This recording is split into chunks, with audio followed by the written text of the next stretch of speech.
Well, I woke up, I saw the score, 1-1, and I thought, come on, the Cape Verde. But alas, the dreams have all been shattered with the Lisandro Martinez goal. So I'm up early, might as well get the video done. Yesterday, you can see league football when we start coming alive because we have patterns. We have football being played week after week, and we can get to spot sides like Sligo Rovers, who, if they take a lead, they are leaky, very, very leaky. Got reliables like Cork City. We had St Patrick's turning up last night with their own Irish Messi in that boy Levy, I think his name is. Let's take a look. World Cup wise, no great surprises. Pity with Australia capitulating in the penalties. I just don't understand why they don't work on it, because they're allowing every penalty taker to use a different technique. The technique that seemed to work for a couple of the Australia penalties was low on the ground and side pass it in. It seemed to work a treat, but the lad who missed hit the crossbar, so a completely different version. And there's the Argentina match, which is it was 1-1. We were dreaming of a surprise. That would be fantastic. Ireland yesterday. This is SerieA. Hopefully if I log in, it will bring Ireland up. But no, let's go to Flash Score. Now that SerieA has changed, Flash Score remains. And we can have a look at the draw. We'll have a look at yesterday and the odds. Sorry, not the draw. Odds are very important. It does suffer, like Soccer 24, just taking a while to load. Plenty going on yesterday. What interested me? Well, I looked at Drogheda equalising before half-time. Why? I explained it all on Telegram to you, even though it was my day off. 4.3. So they're not expected to equalise, but they 0.98 XG, extremely good shots off target. Get involved in a half-time market, you've got a 1.18 lay. So your liability is extremely low. They're unlikely to get the equaliser, but just in case. That's how I played that one. Sligo Rovers took the lead. They are leaky, very, very leaky. Get involved, straight to the match odds with insurance. And red card helped massively. Shamrock Rovers hitting 100 plus in the momentum index. Job done. This is very impressive from St Patrick's yesterday. They have huffed and puffed in front of goal, despite having some talent like Levy, but that is emphatic. And in Ireland, the beauty of a neutral play, if you looked at the in-play stats for Wexford, their manager will be having a coronary at this very moment. They should have battered the life out of Finn Harps. But when you go neutral, it doesn't matter who scores. That's the beauty of it. Lay the draw. Goal late enough to give us a green screen. I would have laid Finn Harps very late on as well, because Wexford were dominating the match. Shamrock Rovers was the other profit. I was trying to look for it, but it came up with Linfield Kilmarnock, so I didn't save that one. We're back in action now. This is what I like. You're going to, the new season begins, and it's the 4th of July. The new season will be with us very soon. That's when I come alive. In the Bundesliga, well, fancy that. The Consvinger match with over 2.5 goals at home. That ever happened before?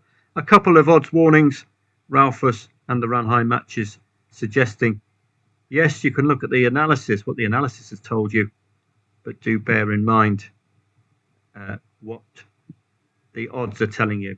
Sirius and Mjällby, well, this is a loss for Sirius, really, a dropping of 2 points. Any Desmond 2-2 or Desmond 3-3? Even the 4-4, I would have looked to lay that late draw. Ure, 2-0 lead for Sirius, not unexpected. 3-0 lead for Sirius. You cannot be.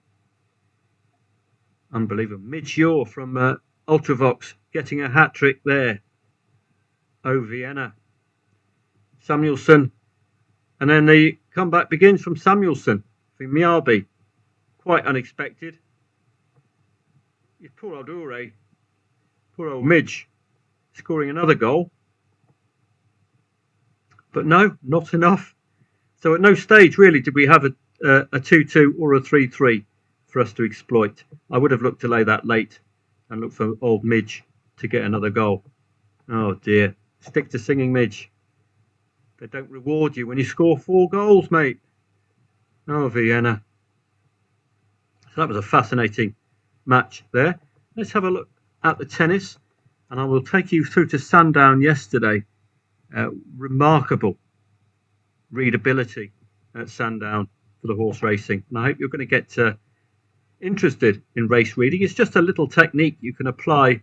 You can dip in, dip out. It's up to you whether you fancy horse racing or not.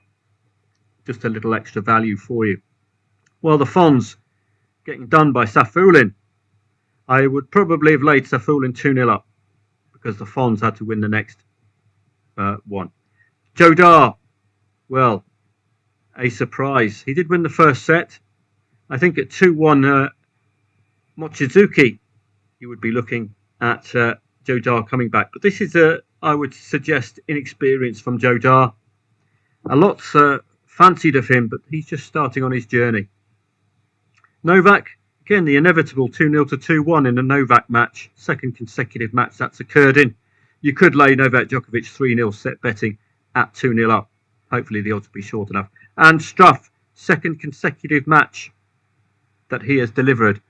I told you to watch out for Struff way back at the beginning of the grass court. Didn't expect him to be this superb. Against a 1.17 shot Medvedev, don't forget, I think it was him who went down at 101 in the French Open. I know I'm a sinner, but make me a winner. Laying Yannick at 1.02 didn't come off yesterday. Looking at the ladies' game, anything of interest there? Well, looking at the shorties initially. 1.07 Machova, nearly in the second set from the Thai Sawankiao. Fantastic stuff from her. Making Thailand proud with that second set performance. Fabulous stuff from her. No great surprises there. If you go straight to the 3 setters, no great surprises. No, the favourites all delivering comfortably enough. And as promised, let me just dip my toe into Sandown yesterday for you. Show you the power of race reading. You don't have to place bets in every match, but if you've got a pre-race choice, you can look to see whether the market's competitive or not. So Sandown is obviously on. So we go to the first race, live odds. Try to make sure I don't look at the results. So what would stand out here in this first match? Going against all logic, number 4 would be of interest to me. Arguably number 5, but number 4 strongly. Short head second. Is this a coincidence? He has to beat a top heavy market.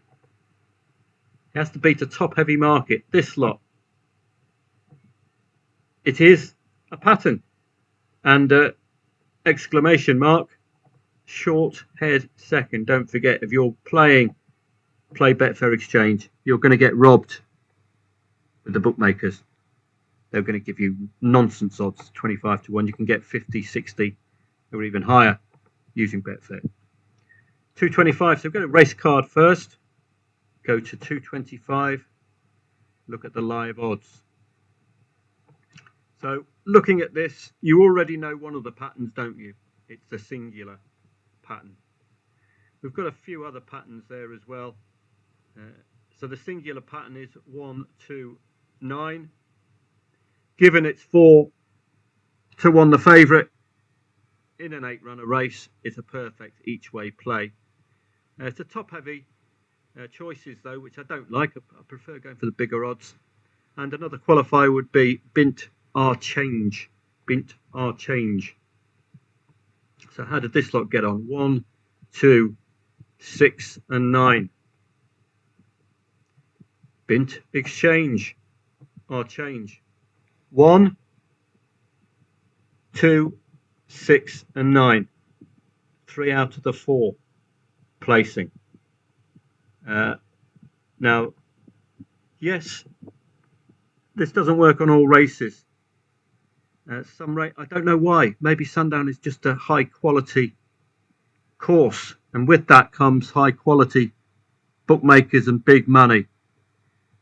With big money might come more accurate signals, because if you go down to a Cartmel on a Wednesday afternoon, it doesn't tend to give signals like this. So go to race card again, looking at the 3 o'clock here. Live odds. Working our way through, you can see for yourself now you've got a single signal in Cilician. Is he fancied? Well, he's near the head of the market. I would do an each way on Cilician there. You'll get a proportion back. I would particularly go up 4 places as well. Give myself an extra chance. If I can get near 1.7, 1.8, which is nearly covering your stake for the win if he places. The other qualifier really grabs the eye is the Balearic Sun, but he looks a little too obvious. The bookmakers are not normally this obvious. So taking 2 horses out of this race would be number 5 and number 11. Number 5 comes second. So we were mighty close. Number 11 all the way back there at 5s. An open enough race. I always look back as well at the winner, and particularly these big odds, to see whether I missed out on a signal. Because if they run well, the bookmakers know they're going to run well. So number 1 and number 3, did we see? Well, no, not really. And number 3, I didn't see any real patterns with him. Yes, there's a pattern here, but then he starts drifting. So that's a bit of a pity. Arguably, number 4 is a pattern as well, but not performing. So just looking at number 3, yes, there's a pattern, but he started moving his odds a bit later. One more race, and then we'll look on to today. So we'll go to the live odds quickly. That's it. So it's a small field. You can actually get 3 places on Betfair, which is a 50-50 chance. Now, when you're playing with big odds, 50-50 chance is well worth taking. Are there any qualifiers here? Well, sort of like that 50-1 shot. Dividend might just sneak in. Persica might just sneak in, but they're not the strong patterns I like. So if I'm pushed to play, I would be playing 1, 3 and 6. Having to beat an odds-on favourite and a 3-1 shot. Well, we've got the 3-1 shot covered, but having to beat an odds-on favourite with 1, 3 or 6. 5 wins, 3 second, 6 third. So we're along the right lines. And as I say, if you can get enhanced odds 3 places, it does make life a lot easier. One more race at Sundown. Probably not going to be playing this one, although the signal would be point to Vanessa Paradias and further. So it might signal Lazy Griff. It's probably not one you're going to make money from unless we get the fab beaten by 2 or 4. And Lazy Griff wins. And 2 and 4 don't even place. So a bit of an embarrassment, that one. Would you really have played a bit of a, like that previous one? Is this going to be a new pattern where we suddenly get an odds move because running well? But it could just be running well in a small field. So I hope this race reading interests you, because this is not a coincidence. If you go back here, go to the calendar, pick any old day you like, and go back to 2009, 24th of July, back when I didn't have a massive belly. Show results? No, there isn't any. Okay, so you can go any day. Might not have the database for 2009, but may have it a bit nearer. So you can look at one of these, but alas, they've given us the winner already, so they may have changed the layout. What we're looking for is the live odds. There we go. So try this one out. We're looking at 1, 2, 5. 1, 2, and 5 initially.